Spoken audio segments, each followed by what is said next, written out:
Premier spoke about the whining and dining of investors by the KZN Premier, Zikalala. Kopano Gumbi, our business reporter, is on that story for us. Kopano, good evening. What's happening where you are? Good evening, Kathy. Absolutely. The Premier has had to spend a lot of time wooing investors this afternoon. He is on a 2-day investment drive here in Pretoria. The reason he's in Pretoria is because most of the diplomatic embassies are based here, and so it's much easier for him to find and to speak to all the necessary parties. The Premier has had conversations with a wide range of ambassadors from various countries who are concerned, who remain concerned about whether KZN will be able to come out of the challenges they faced as a result of the unrest. Earlier we spoke to the ambassador of South Korea, who told us stability is such a key, important factor for them in order for them to consider bringing more South Korean businesses here.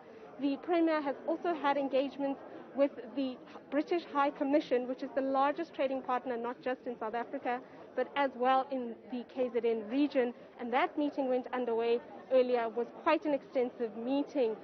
The Premier has also had, as you can see behind me, as evidenced behind me, the Premier is continuing his wine and dine with the International Diplomatic Corps. This evening they're hosting a gala dinner with various representations from the EU, from the UK, from the US, Australia. A wide range of South Africa's key investment partners have been asked to come here and listen to the good news that they claim KZN is back on the mend. Kathy? Kopano, from your engagements with the various ambassadors, in terms of assurances, what are they really looking for from the Premier? So what does he have to say in order to demonstrate that the scenes that we saw in July will never be repeated again? Well, interestingly, Kathy, more than just what he has to say, it's what he has to do that matters to the ambassadors that we've spoken to. They have real concerns around security of their assets and real value, return on their investments. And so more than just asking the Premier to speak sweet words to them and give them assurances that everything will work out, they want to see it. In fact, I heard from the South Korean ambassador that they have set up already a follow-up meeting in September where they plan to go and visit KZN themselves and see whether any of the progress has been made.